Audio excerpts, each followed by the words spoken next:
Duket se dalja e Eglit Takos nga shtëpia më e famshme në Shqipëri ka ndikuar jo vetëm tek ajo, por edhe tek gjesti.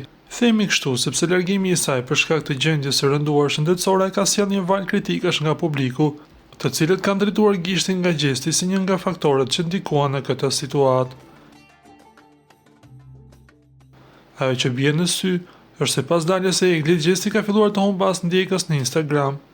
Vetëm në 3 ditët e fundit ai ka humbur më shumë se 1500 ndjekës, një tregues i qartë se publiku nuk ka qenë dakord me mënyrën se si është sjellë brenda shtëpisë ndaj Eglit.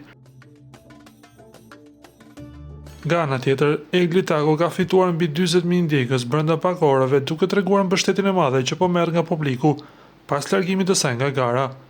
Kjo situatë tregon qartë se si opinioni publik mund të ndryshojë dinamikën e lojës dhe jashtë shtëpisë së famshme. Ju lutem klikoni tek butoni subscribe për të marrë të rejat më të fundit nga showbizi shqiptar.